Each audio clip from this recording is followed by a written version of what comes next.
program Behind the News tekuleka kyekimu tutereza ebyasoba ne tukulaga ebikusike. Mujjanjabye era mulijjukirwa Katonda abatuweere omukisa. Ana kyakoze okulaba ng'ensi etereera, ng'ensi ebeera nnungi, ng'abantu tebafa. Webale nnyo, webalire ddala. Olina ettaffaali ly'otadde ku bulamu bw'abantu ne ku bulamu oba ettaffaali ly'otadde ku bulamu bw'ensi eno. Tukwetaaga ng'oli mulamu gwe munnansaawulira olunaku lwaleero. Bassebo ne bannyabo ziri 14 omwezi gwa kusatu omwaka 2026 olunaku lwa mukaaga. Kasobera ng'ozuukuse muganda ng'atuliriza ng'owulya eddoboozi lyange, weebaze Mukama oli mulamu. Era nyongera n'entegeeza bonna taata ng'okimanyi nawe maama nti weekend kasiteyingirawo olw'omulya ku nkoko naye nga nkoko kigo okuba nti oliisa abantu bo. Muganda wange olina kubaliisa nkoko gye tuyita ennansi oba enkoko eŋŋanda. Kale okusinza w'oli enkoko ennansi. Lwaki? Kubona bagamba kiyo tujja kulya era tukyalira ddala obutwa n'eddagala erigenda mu maaso ng'ate litatujojobya likyatulwaliza ddala. Oli enkoko ya wiikisi 2 nga nnene enzibu kali bagitunda mu kilo n'ogula, kubanga jjuke ne bw'ogifumba esigala njeruka kye bakola bateekamu ebirungo ne bagikuba ebinzaali n'emyuka. Wonna n'oshemererwa n'ogamba nti ogenze gula nkoko n'akawo ne bagikuba akawo akawunya kali kennyini akasikiriza n'ogula n'olya n'engalo kimanyi nti ate obeera olya butwa. Kale n'olw'ensonga eyo muganda ng'atuliriza ke kaseera tuzuukuke ogambe nti mbadde ndyaki bulijjo. Bw'osaze okulya nkoko lya bulamu, lya enkoko ennamu, lya enkoko eyeekuzizza wabula etakulidde ku mannya ag'eddagala n'amannya ag'empeke. Amba mwenna abalunda enkoko nansi tuba tumidde nnyo, mbagala nnyo olibakwano bange mu puroguramu eno. Ate tukimanyi bulijjo bassebo ne bannyabo nti obutwa bwo bungi, n'olw'ensonga eyo tubujjawo nga tukola tutya. Mbagamba bulijjo bane mulye ku greens. Mulye greens, enva endiirwa nkulu nnyo, ebintu ebikawa tubyetaagira ddala. Newankubadde ng'abamu tebalina mpisa abazirima nga bagenda mu maaso nga bazifuuyira eddagala ate ery'obutwa ne lisigalako kyokka ne bakuwa n'olya ne bakulwaza bulwaza.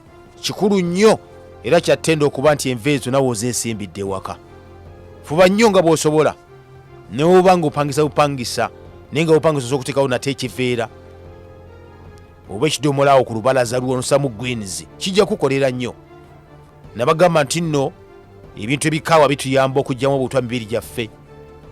N'olw'ensonga eyo ebikawa mbinywe, ekigaji mu kinywe temweraliikirira.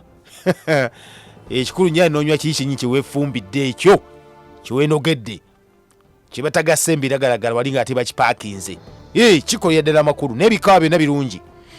Nabagamba tuli mu kaweefube ow'okuba tugoba ebitula bye bajingirira okuva mu katale ebyo ebinene biringa katunkuma. Naga tudde katunkuma ffe oli omutini. Bakyalina obuzibu ku kibalansinga, kale bali mu kubalansinga kala. Kale ekyabalemye ebitula biri bya green biringa bino ebibeera ku nakati. Ebitula tula ebyo tetubyagala ddala si katunkuma. Naga tubiboole tugwe katunkuma waffe bijja kubeera nga bingiyo bisigalaawo baleme kudda mukwandi babirima. Obisanga ku mikolo biba bannaayi mwe byalayisi ate bingi binene. Kale bana bafumba ku mikolo bagana babifumba nabiteekako awo n'obisanga bo n'ogamba batuwa butwa naye tebakimanyi nti batuwa butwa. Batuwa ebijingiri oge kwandi bitutwaza bulwaza. Ogenze ku mukolo kyokka n'ovaayo ate na bulwadde. Bojja okuba nabwo myaka 4 bagaye gundi yabaaki yalwala kansa tumanyi wamujja ku mukolo guli gwe walya emyaka 4 emabega kuwalyako ebitula ebyo binene. N'olw'ensonga eyo mbategeeza butegeeza tino kuba ntwebeereramu. Amazzi makulu nnyo mulamu bwaffe kuba gayambako kuba ntukendeeza obutwa mu mibiri gyaffe. Naye mazzi kigga olina okuba nti onywa. Nabagamba tunywa minowota. Minowota gwe tunywa si ono ow'omu maduuka gwe mugula mu bicupa. Nedda oyo chemical water kyova naga chemical corporation bagisaako ku cupa eyo. Era bw'oba ogaguza ogitunga n'ogamba n'ogiraba nalaba chemical gundi badde mu kiko ekyenkana bwe kiti abamu balimba n'okulimba naye ekitongole kibeera mu nsi yonna kyava nekitutegeeza nekitugamba nti oba togasobodde kugeesonyiwa kale gakendeeze naye ngaekikulu kyali badde geesonyira ddala kubanga oba oli mu kunywa butwa minoota nnyini gwe twogerako ge mazzi ge weefumbidde ggwe ate nga kyali bakikola nnyo amakulu singa amazzi ago ate gava nga sigano agapayi agataapu gano wabula gali ag'enzizi naye ekizibu ekitulina otuka ku byalo ebisinga obungi ennyo mukigenderere oba mubugenderere bassa enzizi bazimazeewo olwokuba nti kampani zijja kubeera ne bagamba tubaleetedde nayikondo oba bowa kati bowe bagisima ne beebayo oluzzi ate ekyewunyisa oba ekibi ennyo n'obutemu bw'enkuku nalo obugenda mu maaso mu nsi nga n'abakulembeze bamubabulabira ddala b'oku byalo bemuga okudda mu mulonde ne baleeta bwahoolo amazzi bagajja wansi eri mu crust wansi eri ngituoza nno malungi mayonjo tegannagendamu kakikya yenna nga mbago mu byalo kyokka ate ku bwahoolo ne bassaako mbu eddagala mbuligende mu maaso ali gasengejje mbulite obuwuka. Can you imagine?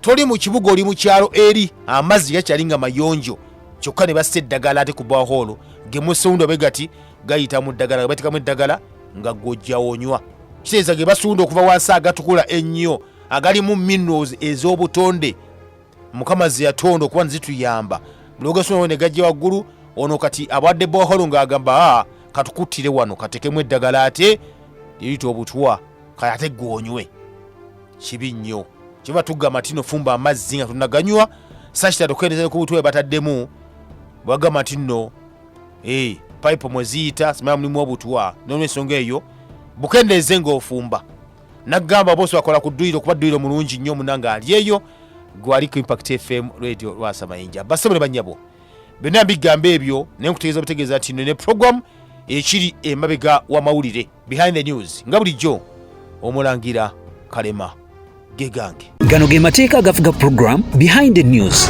Etteeka erisooka teweesiganga bigambo bya munna byabufuzi. Etteeka eryokubiri teweesiganga amawulire okuggyako ng'ogajje wano nyumirwa nga bw'oyiga mu program behind the news.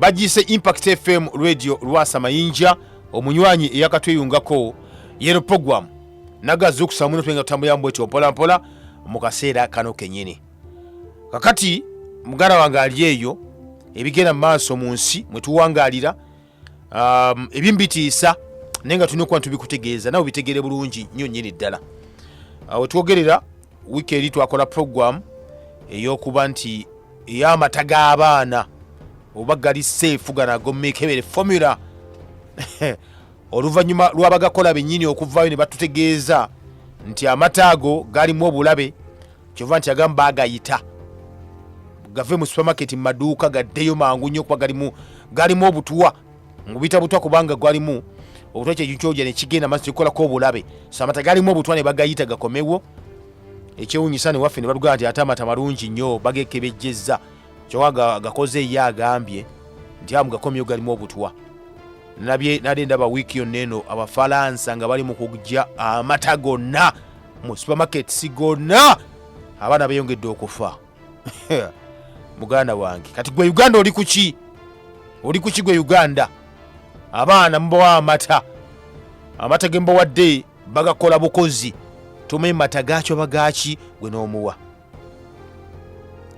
but anyway amawulire wiiki eno ennyini agongedde okuva mu ggwanga erya America galaze gabadde n'omuntu omunene US agency did not perform safety checks of more than 100 food ingredients. Nti ebitongole ekitongole kivunaanyizibwa ku mmere n'eddagala ekya FDA Food and Drug Administration mu ggwanga erya America nga kyegasse wamu n'ebitongole ebivunaanyizibwa ku butonde bw'ensi environmental working groups bakizudde nti emmene gye twogerako enkolerere gye bapakinga mu mikebe ne baleeta oba gye bateeka mu buveera nga bagikola okuva ebweru nejja ne mugirya gye tuyita processed oba endala tugikolera na wano naye nga ingredients oba ebirungo ebyo mubigula wano nga biva bweru. Bagambye ebirungo ebisukka mu 10 birambirira ze muyita supplements ezo ze bassa mu byokunywa n'ebyokulya tebyakeberwa, kyokka ekyewuunyisa nga bya bulabe eri obulamu bw'omuntu. Nagamba nti nno minisitule ogiwuliranga ng'evuddeyo negamba eri concerned. Ekitongole ky'ebyokulya mu nsi yonna WHO, World Health Organization, bwe kivangayo ne kigamba kiri concerned, ne kiba ne kiraga okunyolwa, ne kiraga enyiike, ne kiraga obuzibu obuli mu ddagala oba emmere ebeefulumiziddwa ng'eri katale. Nagamba oba oli mugezi, webagamba olunaku lwaleero kola kibayita backdating emyezi 3 emabega oba 6 emabega, nti obuzibu obwo bwo bwatandika emyezi 6 emabega bwe gutaba mwaka, kubanga oyibeera ebizibu ebyo batandika binyini okuba ne babinoonya babigonjole munda muli. Kasabigaana kitegeeza nti nno effect oba obuzibu balese ku kintu kino buba bunene nnyo. Kyova ne bagamba titulina kyakola kati katubagambe alistusasema ebyo abalijja maaso eyo tebasobola kugambirawo. Kati webagambira bino ebyo kyova olaba nti nno etwogerera abasajja bagera maaso ne bakola emmere, ne bakola amata, ne bakola ebyokunywa nebisa katale nga bakimanyi bulungi nnyo kuba kampani ziba zikimanyi nti zitaddemu obutuwa buyitirivu nnyo, zitaddemu ebintu byebulabe nebisa katale. Wayitawo ekiseera myaka ng'ebiri oluusi oba mulamba baga okulaba nga ati kisusse ku kyomulamuzi baga ati bannange emmere mugye ku shelves, mugye mu supermarket ya bulabe eri obulamu bw'omuntu, naye nga bakulese n'ogirya kumala ebbanga. Okitegedde endowooza akati ebyo nebyo nawe ebiri bwe bityo ekiri mu ggwanga erya America wetwogerera right now, naye gamba nti ekibira mu America tooza nkyo kibeera eyo. Bano olwamaze okulaba nga abantu ebikumi abasukka mu 300 bawereddwa ebitanda nga 113 bali mu mbeera mbi nnyo nnyini ddala, taasulewo taasibewo yali ku mumwa, naye kabatandika okuvaayo okutegeeza abantu mukitegedde chemicals ebirungo bibassa mu mmere, bibassa mu byokunywa, bibassa mu byokulya byayitawo ne byesanga mu mmere nga tebikyekingiddwa kubeera approved, bibiretedde abantu bano okulwalira ddala okutuuka okufa. Mulimu ebyokunywa nono juice gwe mugenda maaso okuba nti mugula mu supermarket. Yabatwadde ku example ez'enjawulo naga nti nze nzogera n'okyere waliwo Capri Sun drinks ozi bayita Keto and Fire organic broth, kati gwonywa olowooza nti onywa organic drinks.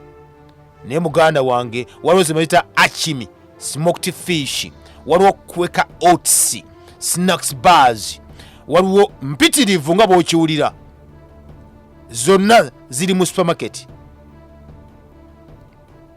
Kakati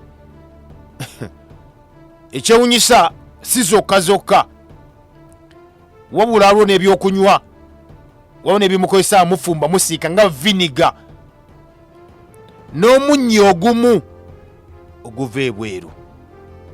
Ayayayaya bino obiwulira nga obadde ogenda kuyita mu supermarket olunaku waleero obeere ng'oshopinga mukubye ebintu byammwe bulungi nnyo muyingidde mu supermarket ovuga akagaali ogenda olona kimu ku kimu okiteekamu wali mu katroli oli muggula butwa okubutwalira ani obutwalira famire yo. Bagambe nti nno ezimu brands zetwogerako brands zetwogera oba company zetwogerako mu nsi yonna ezisinza okuba ziri affected nnyo ku bino eboogerako. Mulimu company nga Traders Joe, Whole Foods, Pepsi Company and Casita. Zona bagambye muganda nga atuliriza nemmere gye bakola kibayita food coloring. Olaba oli kumyusa simanya golirozi oli ne zimyuka ne ziba ziti kala ez'enjawulo bwe zityo, ezo food color zimuga maaso ne mulya ice cream food color gwe bateekamu byonna bagambye muganda ng'atuuliriza bwewabiridde nga tonnaba kutanaka waligeze ne bakeberako kuba bagambye nti nno ebirimu nebateekamu bya bulabe okusinga nga bw'olowooza. Impact FM kwoli oli ku radio Lwasa Mayinja nabagambye nti olujja kukubuulira ensonga zomenye ng'osigera bulungi nnyo awo mu ggwanga lya Amerika. Akati obunkenke bukyeyongedde era bweyongedde butya obunkenke bweyongedde muganda wange atuuliriza. Measles measles lwe lukusense ndowooza lwekusise mu Luganda measles measles bamugema okitegedde bamugema kakati bamala omugema kyeze bagema babatangidde ebyali kutuuseeko nti obuwuka tebujja juke bakuba kyebayita measles vaccine nagandi vaccine yonna kaba kawuka ako kennyini ekyokulabirako bwe bakugema nga bagema oleme kukwatibwa measles baddira akawuka akaleeta measles ne bakanafuya ne bakakkuba mu mubiri sakita tekayingira mubiri gwo omubiri abasirikale abalwanyisa endwadde white blood cells bazuuka ne bagamba nti tukoze tutya ne bakola amagye agamaanye ennyo okulumba akawuka ako kebakubye mubiri kale bakakubamu nga kanafuye amagye ag'omubiri gwo white blood cells gajja ne gakalumba ne gakakuba n'owona era ne gabeera bulindaala nti akawuka ekika ekyo singa kaba kakomyewo era gajja kujja gakole ki galwanyise akawuka ako. Hakati abantu kye batamanyi n'abasawo oba kye bamanyi nga bakisirikidde kikino nti vaccine akawuka kebakuba mubiri gwo baba kanafuyiza ate measles wakwata ye wakwata ajja mu full swing nobulwadde bwonna bagema bonna kati abasirikale ba mubiri bwe bakusanga jjukira baba trainingze beŋŋange obulwadde buli banafuyiza kyokka ne bujja we bujja ate bujja obujja buno obuba tebuba bunafuyiza oba tegerekese bulungi kale ekivaamu ki white blood cells abasirikale balwanagana n'obulwadde buno babukukutte. Kakati waliwo measles outbreak afuuse measles outbreak mu masaza agamu ag'eggwanga erya Amerika. Ekyewunyisa oba ekyadde ensi ku bunkenke right now balikodinze cases mwezi ogwa February gwokka cases ziri 92 hakati wano kalumanyera wagira oba ekirego amawuli ekikino cases ze balipotinze abaana be bagema measles 92 bagambye bagezo bazuula ng'obulwadde buzzemu ne bakwata ate mu ngeri embi ennyo. Kiki mbadde kugamba jjukira bagamba nti nno omuntu badde bakutunulira ana babatunuulidde okumala ennaku 12 n'ambirira balabe eddala oba kye balaba kitwoza no kye balowooza. Kakati ekyewunyisa bugenda wali uta health department bewunyiza yoga nti abaana ku kyalo gye bagema abaana cases zeyonge bweyongezi nga yebagema be balwala abamu etwogera right now zembuyaga kati ezikunta naga nti ebintu bimulabanga ebyokusaaga nga tebinnabatuukako naye bwe bikutuuka n'okotegeera nti ddala ensi byeyogera bituufu. Kakati kivuba batugamba waliwo kati WHO yateekawo kati akakwate kaya gamba waba kugemye era kati ojja kukoyere muddwa ne muddaga kati epya bali mu kuba ndi bakola libagera okuba bagemesa abantu epya jukya buli kasaba balite eddagala epya kuba waliwo n'obulwadde opya obabuzze n'obukadde obumu ne buli ddagala lye bagenda mu maaso okuba ndi bakola bakugamba bateekako wali akagamba nti okugema tekijjaawo kiri kiga nti ojja kukwatibwa obulwadde. Lwaki balanso kiraba bennyininyini ndikubagaa nti nno okugema ebyaddala tekumalawo bulwadde nti oli tibujja mukwata naye kyewunyisa kiri nti lwaki ate bagemye basinza okuba ndi balwala ate ne bubayisa bubi nnyo mu mbeera bwetyo.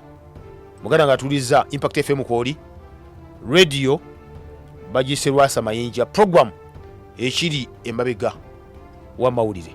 Program Behind the News tekuleka kyekimu tutereza ebyasoba ne tukulaga ebikusike. Ne tukulaga ebikusike. Munywanyi ali ku Impact FM radio Lwasa Mayinja tukyali fenna tugenda maaso program ekiri emabega wa mawulire. Basebo ne banyabo ate nate mu kaseera kano kenyini njagamba twali ku kinyusi ky'olunaku olwaleero obanga sina batwala ensooka embalage ku gundi ekigenda maaso olira akati mbadde nkutegeeza bulijjo nti nno wetwogerera obudde buno twetwogera ku mmere enkolerere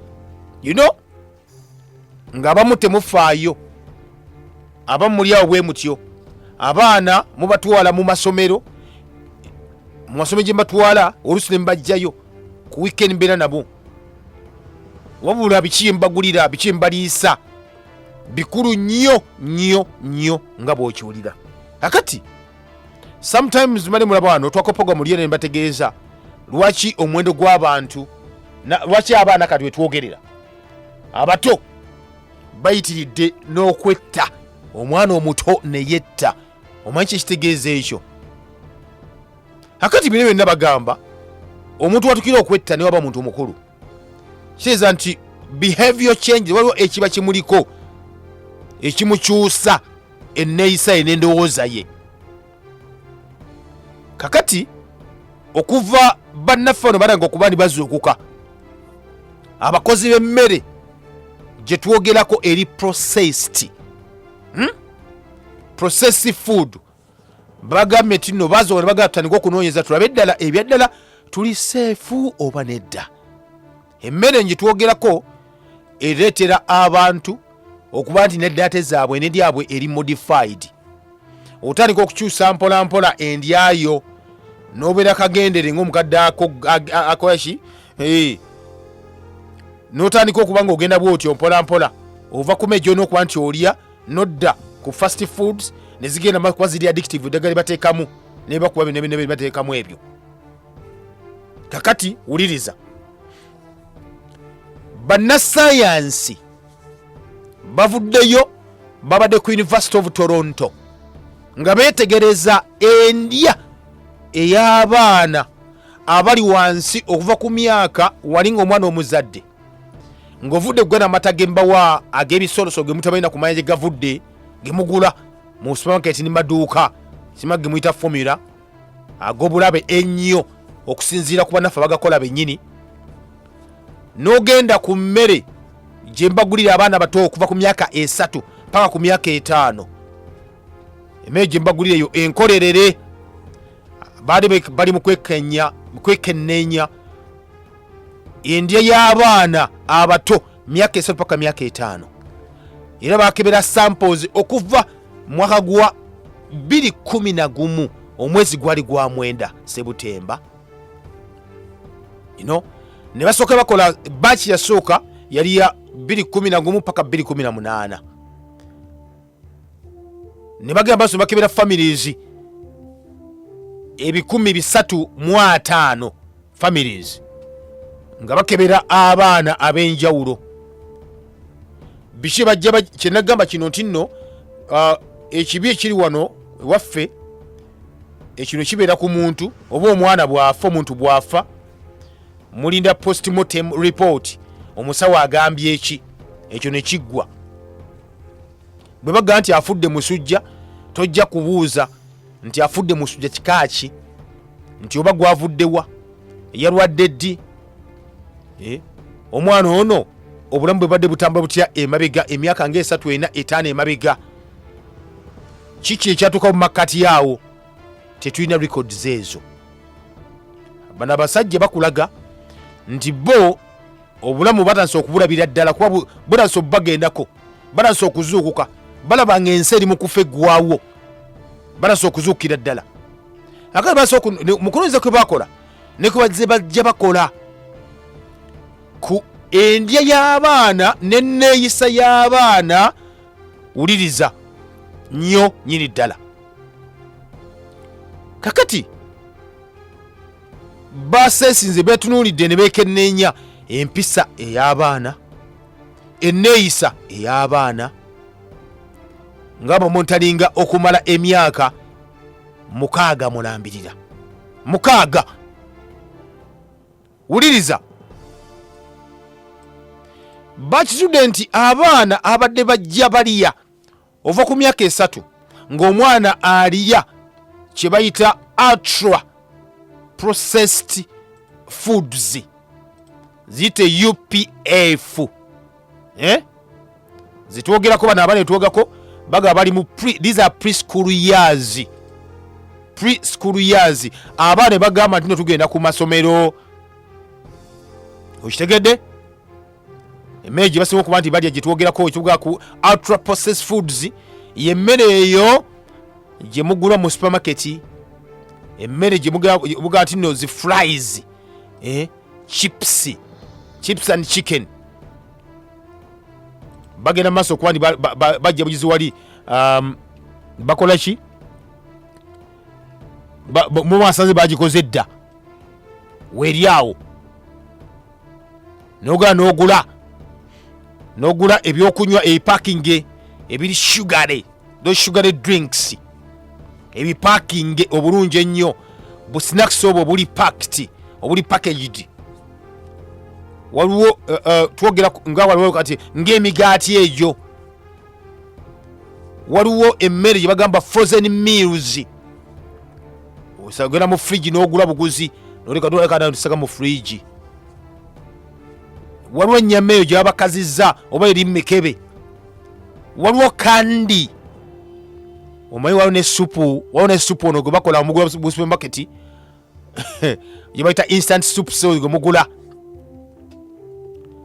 Kakati ebintu biyitirivu nnyo. Twoga ku byokunywa, of course bogedde ku soda, energy drinks, boga ku sports drinks, boga ku sweetened coffee drinks, boga ku packaged fruits ziri flavored, ze muguli abaana ze basinga okuba baagala ennyo nga bw'okiwulira, ne boogera ku kye bayita flavored potato chips. Omumondo oyo mugula n'ogamba nti bane omwana mwe ku chips obwo, twogera ku buli bugundi bu potato chips buli. Si snacks zino ezaguuni, omanyi waliwo kyebugamba, waliwo buno bagamba obumonde buno bumuyita crisps. Crisps. Boogera ku cookies, ne boogera ku zi pizza zino, ne boogera ku chicken nuggets, ne boogera ku ezo instant noodles, ne boogera ku ezo. Mukama Katonda, munaalya ekyenkya leero, waliwo kati ababiguze edda bagenda kufumba right now.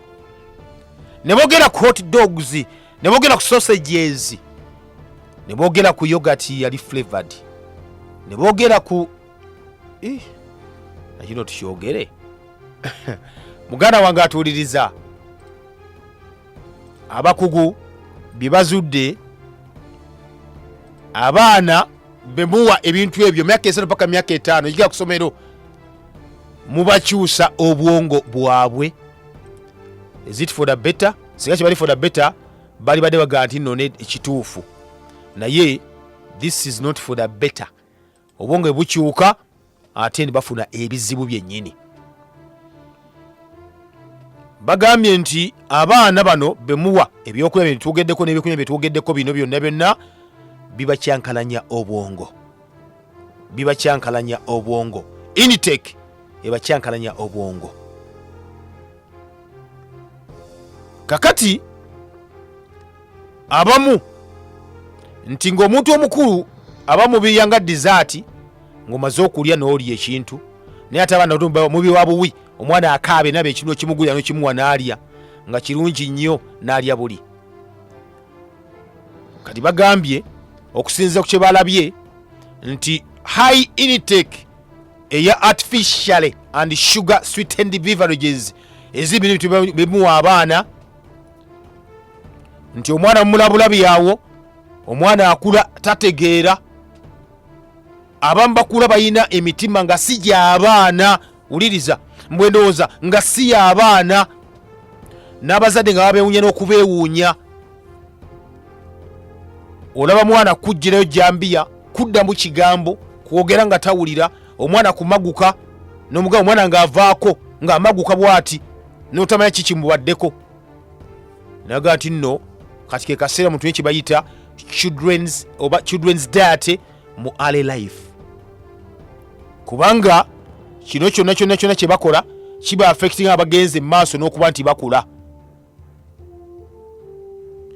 Bagenda nti obuseera bino oba obudde buno wakati myaka 3 paka myaka 5 ku 6 obwongo bw'omwana buba sensitive nnyo nga bukula. N'olw'ensonga eyo that are habits endya abaana gye balya mu budde buno egenda kulitaminga kikulu nnyo ku bulamu bwabwe. Tuwe kyali awo ne batugamba mubadde munenya ebintu ebyenjawulo. Uliriza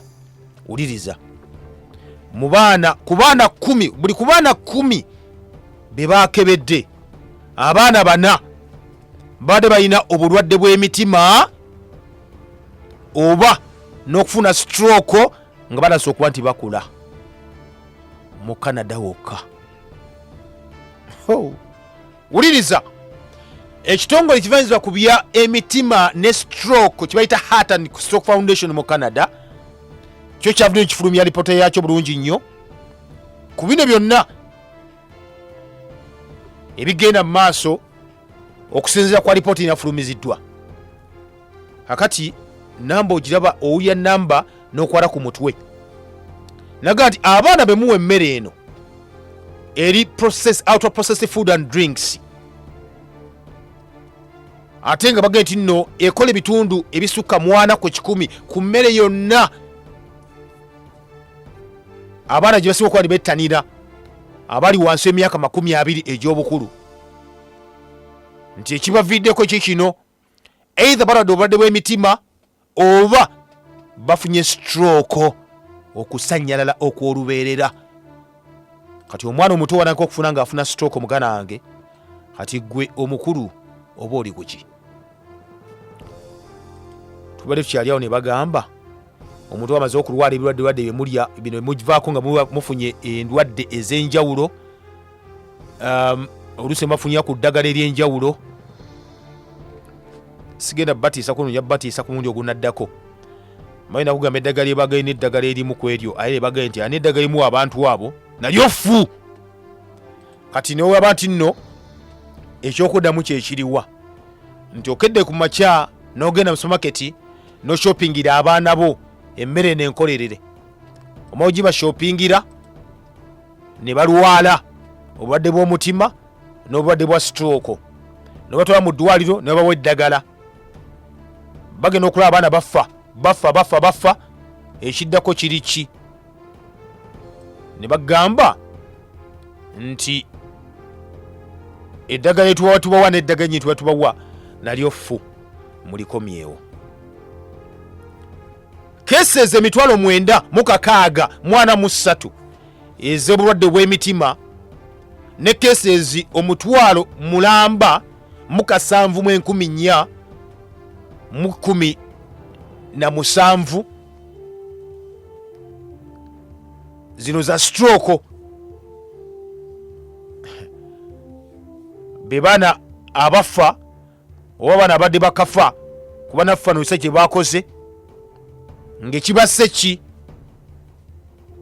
ebirungo ebibateeka mu mmere enenkolerere gye mugamba maaso okuba nti mulya bassebo ne bannyabo. Impact FM kwoli program ekiri emabega w'amawulire. Program Behind the News tekuleka kyekimu tutereeza ebyasoba ne tukulaga ebikusike. Omulimu gwaffe okutereeza byasoba nakulaga bikusike. Kakati wetwogerera nti emmere eyo abasinga okuba bagirya.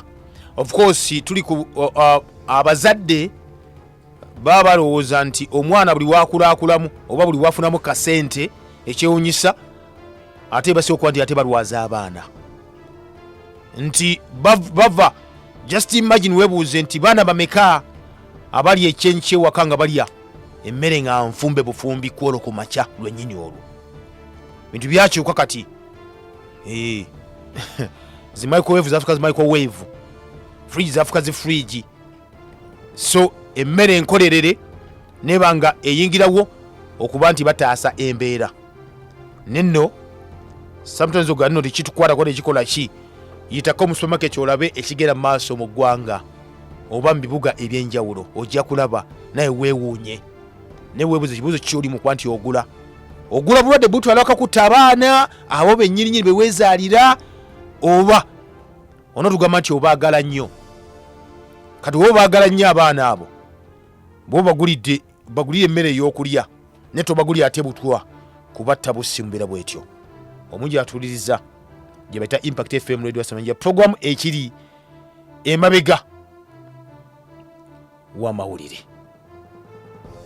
Aya basi twogera bingi ebiseera bisinga obungi ennyo nnyini ddala naye ng'ate naffe tuba twagala nammwe mbeeko kye mwogera kubanga asaala kaba katuuse tukoze ogwaffe nammwe ate mubeeko kye mwogera nga mukola ogwammwe. Program Behind the News tekuleka kyekimu tutereeza ebyasoba ne tukulaga ebikusike. Kuno kulabula wano we tutuuse kati tutaasa nsi yaffe. Gwe ow'emmeeme ennafu n'ow'omutima omubi tosembera era kakkana. Omuli w'enkwe naawe atayagaliza bino si bibyo. Wamma mmwe abaagala obulamu n'ensi yammwe tusimbudde. Wamma tuba tusimbudde abaagala obulamu n'ensi yammwe ku noti 7 noti 5 984 oba noti 7 6 noti 677 noti 2 wetuli awo ate tubenga tuwayamuko naawe ampuliriza ali ku Impact FM Radio Wasa Mayinja amakyago nakuba leero wanji ono Dani buwe emaganjo nsaso kuulya se bwana Dani iyo muzungu nga koyi nga bubi nnyo nga wakima esebo muri baramudda abantu omutwala abantu nga bazi nnyo yesi yaffe. Oh my goodness. Naye mwe ogwamma mugukoze esebo ogwasigobera okuwulira oba okujeema weewaawo kigera tikasi naye n'okutu awuli omwoyo kyagamba ekkanisa weewaawo awuli Impact yetegeeze afeka olwo tumuziike tuyimba amaze emirimu gye ensi etambuleko yotegaana bonna mbatumike. Amina. Webali nnyo bwana Dani Bowle. Kale Impact FM kwoli munafu atuliriza yensi mwetambulira ensi bwetyo bweri era wetugiraba wanji. Amina sebo. Esebo. Ani ono? Okay, yes Mr. Damulira. Nti ebintu bino abantu abo basinga okufuna ebintu ebyo abantu abali mu balina ku sente. Naate tebalinayo obudde bwa rediyo zino kati tukoze tuba tusaaka amawulire era tutitoko whatsapp oba wuma basobola okuyiga. Okay. Kubanga ffe abali eno babwanayinza abamu supermarket tubiraba bulabi. Kati abantu abo betaaga okuyambibwa naye sino bwe kikola boogera kikola otasimanyi. Okay. Kale. Okay, kale webali nnyo bali ddala. TikTok tujja zikola tujja kola video tuziteekeyo kiriza obagaana zibenga zigendayo zibenga zigendayo TikTok account nina account bayite bayita omulangira kalema TikTok account nera tuzira ku YouTube our story UG abagisode okuzeba ne baziraba nabongere obaka ne babongerayo ne babongere ne tujja ku make sure at least information etuuka buli omu ng'esooka nti emutuukako bulungi nnyo mu mbeera bwe zityo. Abamu oluwuliriza gundi kuba vidiyo kasa tuteekayo nomale ku YouTube, abamu batemamu obuntu ne butambuza n'obutambuza ku TikTok zaabwe ez'enjawulo, so information ebatuukeko kuba tutaaseeko kale abaana abo be tunataasa oba be tunatamba nabo. Impact FM kwoli. Hello. Hello. Wanji. Yes, yes. Amina nyabo. Amazi bali kuweereza. Oyo bali kuwuliriza. Kakati nze Joy. Ibanga. Yes, Joy. Kakati mulangira. Wanji. Sagala akulimbe. Nze omu ku bantu abawoomerwa ennyo omugaati nga guliko ka blue band ako. Oba kazesta. Yes. Alimadde nsaba otubuulireko ekyama ekiri emabega wa blue band. Kale nnyo. Kale. Okay, sometimes bane kale waliwo ebintu bebakola nga biwooma, waliwo byebakola nga biwoomera ddala. Akati waliwo ge bituyita mu mateeka aga nutrition, laws of nutrition, laws of nutrition, olina okuba nti obitegeera. Kati Blue nga bamukola, of course mulimu ebintu eby'omu byoga nti no what kino kiri kino kitya, kati olina okumanya Blue Band ogogena okuba nti olya alimu ki, kubanga waliwo of course waliwo ebirungo ebirungi. Kati Blue Band alimu plant based oils, oil oyo ava mu gundi, ava mu bimera ng'owa sunflowers tungezo bikiwe bityo. Muberamu of course batekamu amazzi, batekamu omunnyo, batekamu zebayita gundi emulsifiers, balina zitegeera nazo muganda wange. Kati obuzibu obugira wewa ebirungo ebateekamu bino, kati nga okukyusa kale eyo ekirungo bakiyita beta carotene. Beta carotene ekyusa kala, waliwo yo kala, that is the color. Kakati ng'ovudde ku bino citric acid biki bikikwezo ezimu zisobola zi broken down, obiryanga bisobola nti omubiri gubimenyamenya. Kati obuzibu obugira waliwo preservatives bateeka mu Blue Band, singa obukugi bateekamu bagiyita gundi potassium sorbate, eyo preservative. Akati kyennaga ekiri nti bw'oli obutwa bwegera mubiri gwo, preservative eyo erina byekola cells ez'omubiri, kiva nti olina okumekera kiwa nnyo nti obutwa obujja mubiri gwo. Oba kikuwomedde ng'okiridde leero ogenda kukijjamu ate otya. Joy.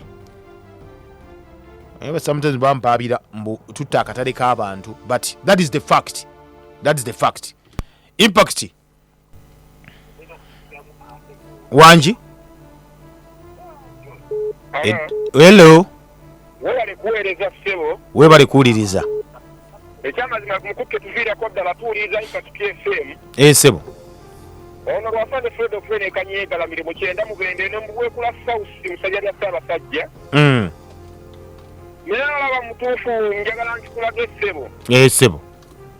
Waliwo ebintu ebigenda omuntu ne birwasa omuntu obulwadde, naddala waliwo omuntu agenda n'alya ng'ebyokulya ebibi ng'ebigazi. N'osanga ng'omuntu alidde ebintu ebigazi naye ng'ate bireetera omuntu okubeera nga mulwadde ng'alina obulwadde mu mubiri, naye oli ye n'atakimanya n'abeera nga mulwadde naye n'atakimanya nti bimuleetera obuzibu nti mu munda omwo mulwala ne mufunamu kkosebo ey'enjawulo. So kati kyekyo bw'aba alwadde n'alwala asima aviira ku bulwadde bungi n'ebyo ebirwadde ebyeta kansa, kulwala kolera. Weebale nnyo. Mutuufu tetuviira ddala ku mukutu, sigadde nze lwasande era ebiyo eriko era yasukamiza. Weebale. Sigala ng'oweereza. Okay. Wati wone bagambye okay. Nange Blue Band yampoomera. Okay. Ano ngana bamutenda lweiso. Okay. Blue Band chifu awooma. Actually ekirungo ekisinga mu Blue Band esinga obungi ennyo ekyobulabe. Ekyobulabe kyaleeta gwe mugejjo, cholesterol. Kalina okucheckinga kuba jukira abeera mu fats impitirivu nnyo zibateekamu. So olina okucheckinga n'olaba cholesterol no n'ebizibu ebigira ku cholesterol ebiriwa ebigira ku cholesterol. Kati olina okumanya blood pressure biki omutima biki, so olina okwecheckinga either ogenda kufuna kibayita omugejjo oba bisavusavu okuba nti beetodde ku mutima ate kaso bifuna omanye ekiddako pressure. Mukama yebazibwe ssebo Kalema. Mbuza carrots and cabbages also GMO because I don't see them with seeds, yet everything like mangoes and papaya have seeds. Please elaborate more. Thanks for the show. God bless you so much. Okay, ekisooka nti genetically modified organisms oba GMOs emmere eno gye bakolerera obukolerezi esinga obungi okusooka alinga tebakolanga erimu ensigo nekiwabya abantu baffe balowooza nno buli kisa ekitalina nsigo kiba kikolerere. Okitegedde? Nenge emmere of course gye tugamba nti emmere ensimbe gye weesimbira lulinga tugamba abantu nti emmere yonna etali genetically modified erina okuba nga erimu ensigo gy'ogenda okulya. Naye nabo ne balabuka ne bamanya nti noke kampeni gye tuliko eyo ne batanga okuba ne bakolerera kati bakolerera ensigo yennyini n'ogisimba naye ng'ate eri ensigo eyonkolerere. Kati of course carrots waliwo emmere etaliko nsigo gy'osimba bwoti ne kawuno erina ensigo yaayo. Etube eyo yebeera ensigo kuba ensigo ekintu kiteka mu ttaka ne kimeruka ne kivaayo. Ezitali zinsigo zogaa buli omusigo nga bogaa nti nno kasooli oba bwolaba mu paapaali bwolaba mu ki bwolaba mu ki. Kakati waliwo gaa nti nno otimyeko ssaka nga enduusi nogaa nti nno noga ogenze ku kisigudde eriko n'ogisimba wali eyebeera ensigo. So kati tekyaliko nti GMO tezirina nsigo oba zirina. Nedda ezimu tezirina ne kati endala ze bali mu kukola kati zonna zirina ensigo.